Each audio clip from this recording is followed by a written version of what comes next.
एक बार भगवान विष्णु जी शेषनाग पर बैठे बैठे बोर हो गए और उन्होंने धरती पर घूमने का विचार मन में किया।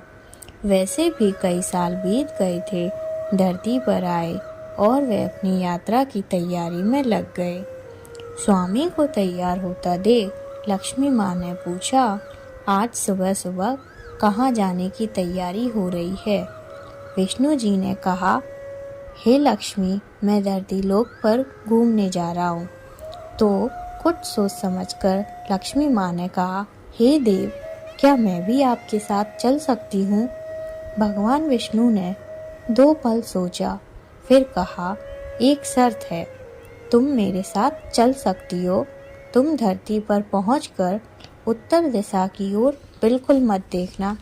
इसके साथ ही माता लक्ष्मी ने हाँ कह के अपनी मनवा और सुबह सुबह माँ लक्ष्मी और भगवान विष्णु धरती पर पहुंच गए।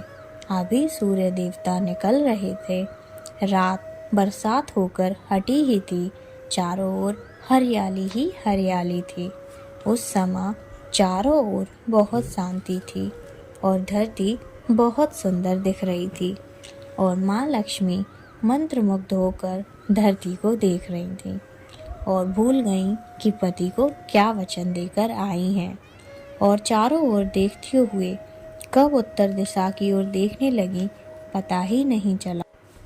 उत्तर दिशा में माँ लक्ष्मी को एक बहुत ही सुंदर बगीचा नजर आया और उस तरफ से भीनी भीनी खुशबू आ रही थी और बहुत ही सुंदर सुंदर फूल खिले थे। यह एक फूलों का खेत था और माँ लक्ष्मी बिना सोचे समझे उस खेत में गईं और एक सुंदर सा फूल तोड़ लाई। लेकिन यह क्या, जब माँ लक्ष्मी भगवान विष्णु के पास आई तो भगवान विष्णु की आंखों में आंसू थे और भगवान विष्णु ने माँ लक्ष्मी को कहा कि कभी किसी से बिना पूछे उसका कभी भी कुछ नहीं लेना चाहिए और साथ ही अपना वचन भी याद दिलाया। माँ लक्ष्मी को अपनी भूल का पता चला तो उन्होंने भगवान विष्णु से इस भूल के लिए भगवान विष्णु ने कहा कि जो तुमने भूल की है उसकी सज़ा तो तुम्हें ज़रूर मिलेगी। जिस माली के खेत से तुम नए बिना पूछे फूल तोड़ा है, यह एक प्रकार की चोरी है। इसलिए अब तुम 3 साल तक माली के घर नौकर बनकर रहो। उसके बाद मैं तुम्हें वैकुंठ में वापस बुलाऊंगा। माँ लक्ष्मी ने चुपचाप सर झुकाकर हाँ कर दी, क्योंकि आजकल की लक्ष्मी थोड़े थी। और माँ लक्ष्मी एक गरीब औरत का रूप धारण करके उस खेत के मालिक के घर गई।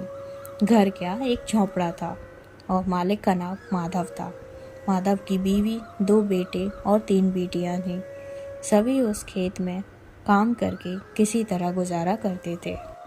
माँ लक्ष्मी जब एक साधारण और गरीब औरत बनकर माधव के झोंपड़े पर गई तो माधव ने पूछा, बहन, तुम कौन हो और इस समय तुम्हें क्या चाहिए? तब माँ लक्ष्मी ने कहा, मैं एक गरीब औरत हूँ, मेरी देखभाल करने वाला कोई नहीं है। मैंने कई दिनों से खाना भी नहीं खाया है। मुझे कोई भी काम दे दो, साथ में तुम्हारे घर का काम भी कर दिया करूँगी। बस मुझे अपने घर में एक कोने में आसरा दे दो। माधव बहुत ही अच्छे दिल का मालिक था। उसे दया आ गई, लेकिन उसने कहा, बहन, मैं तो बहुत गरीब हूँ। मेरी कमाई से मेरे घर का खर्च मुश्किल से चलता है। लेकिन अगर मेरी 3 की जगह 4 बेटियाँ होती तो भी मैंने गुजारा करना था। अगर तुम मेरी बेटी बनकर जैसा रूखा सूखा हम खाते हैं उसमें खुश रह सकती हो तो बेटी अंदर आ जाओ। माधव ने माँ लक्ष्मी को अपने झोंपड़े में शरण दे दी। माँ लक्ष्मी 3 साल तक माधव के घर पर नौकरानी बनकर रही। जिस दिन माँ लक्ष्मी माधव के घर आई थी, उससे दूसरे ही दिन माधव को इतनी आमदनी हुई। फूलों से एक की शाम गाय खरीद ली। फिर धीरे धीरे माधव ने काफ़ी ज़मीन खरीद ली और सबने अच्छे अच्छे कपड़े भी बनवा लिए और फिर एक बड़ा पक्का घर बनवा लिया। बेटियों और बीवी ने गहने भी बनवा लिए और अब मकान भी बहुत बड़ा बनवा लिया था। माधव हमेशा सोचता था कि मुझे यह सब इस महिला के आने के बाद मिला है इस बेटी के रूप में मेरी किस्मत चमक गई। मेरी और अब 2 से 5 साल बीत गए थे, लेकिन माँ लक्ष्मी अब भी घर में और खेत में काम करती थी। एक दिन माधव जब अपने खेतों से काम खत्म करके घर आया तो उसने अपने घर के सामने द्वार पर एक 13वीं स्वरूप गहनों से लदी एक औरत को देखा।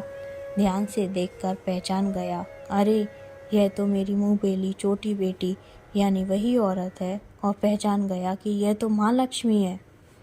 अब तक माधव का परिवार बाहर आ गया था और सब हैरान होकर माँ लक्ष्मी को देख रहे थे।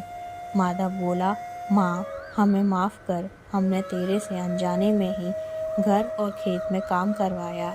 हे माँ, ये कैसा अपराध हो गया, माँ हम सबको माफ़ कर दे।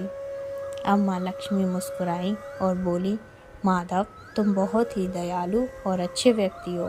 तुमने मुझे अपनी बेटी की तरह रखा, अपने परिवार के सदस्य की तरह से। इसके बदले मैं तुम्हें वरदान देती हूँ कि तुम्हारे पास कभी भी खुशियों की और धन की कमी नहीं रहेगी। तुम्हें सारे सुख मिलेंगे जिसके तुम हकदार हो। और फिर माँ अपने स्वामी के द्वारा भेजे रथ में बैठकर बैकुंठ चली गई।